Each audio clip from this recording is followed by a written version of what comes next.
Assalamualaikum warahmatullahi wabarakatuh.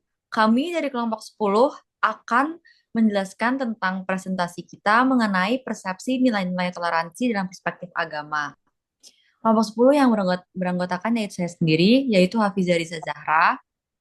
Saya Nafisa Jaya Zakia Putri. Saya Urasa Sabila Badi. Saya Meliza Maira Madina. Saya Anggita Khairun Nisa. Saya Tabita Ari Lutfina. Saya Narisa Novia Sasti. Latar belakang dari perspektif ini adalah Indonesia adalah tanah air yang dipenuhi dengan berbagai keanekaragaman, mulai dari etnis hingga bahasa, adat, dan juga budaya. Setiap perbedaan memiliki kelebihannya masing-masing. Maka dari itu, butuh adanya sikap saling menghormati dan toleransi di antara satu dengan lainnya.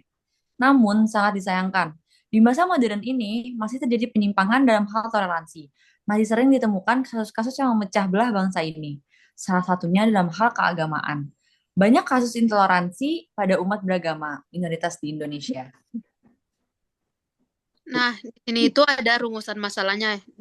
Ada 3 rumusan masalah. Yang pertama itu bagaimana persepsi masyarakat terhadap nilai toleransi dalam keberagaman agama di Indonesia untuk mencapai masyarakat yang damai, inklusif, dan berkeadilan. Yang kedua itu adalah apa peran nilai toleransi agama dalam mencegah terjadinya konflik atau kekerasan dalam perbedaan agama. Yang ketiga itu adalah bagaimana upaya untuk menciptakan nilai toleransi. Tujuan dari penelitian kami adalah yang pertama, untuk mengetahui pandangan masyarakat Indonesia terhadap nilai toleransi keagamaan yang terjadi di Indonesia. Yang kedua, untuk mengetahui peran apa yang diperlukan masyarakat Indonesia untuk mencapai toleransi keagamaan di Indonesia. Dan yang ketiga, untuk mengetahui upaya apa yang diperlukan agar dapat menciptakan toleransi keagamaan dan kehidupan yang damai serta sejahtera.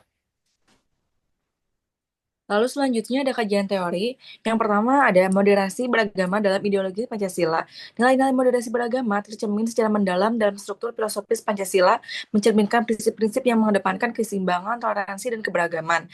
Nilai-nilai ini tidak hanya dijadikan panduan dalam kehidupan beragama, namun juga menjadi fondasi dalam membangun harmoni sosial dan memperkokoh persatuan bangsa. Lalu yang kedua ada pluralisme dan toleransi dalam perspektif Islam dan Kristen di Indonesia.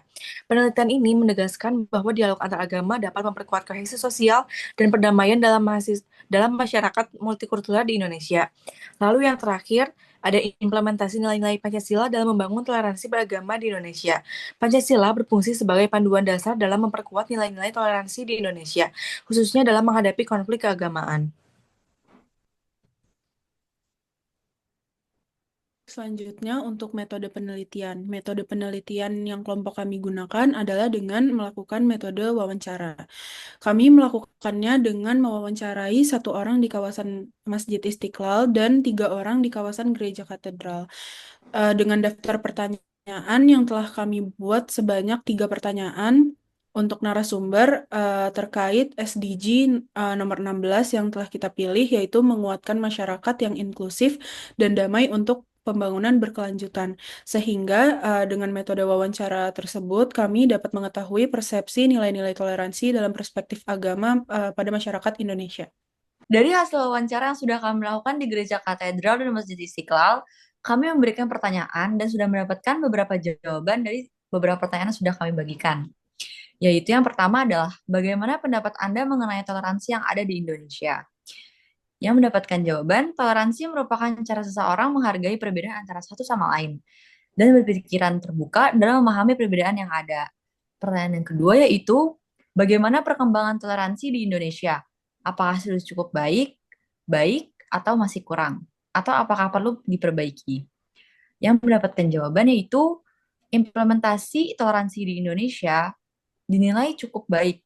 Namun, masih banyak yang perlu ditingkatkan kembali, terutama dari pihak pemuka agama yang perlu mempromosikan moderasi antar umat beragama dan toleransi di kehidupan sehari-hari. Pertanyaan yang terakhir yaitu, bagaimana upaya untuk memperkuat sikap toleransi di Indonesia? Yang mendapatkan jawabannya itu, upaya untuk memperkuat sifat toleransi masyarakat di Indonesia adalah dengan mengevaluasi kembali pemuka agama untuk tidak menyalahgunakan wewenang untuk kepentingan pribadi dan bertanggung jawab atas tindakan yang dapat mempengaruhi. Jawaban yang sudah kami berikan adalah hasil dari wawancara yang sudah kami lakukan di Gereja Katedral dan Istiqlal.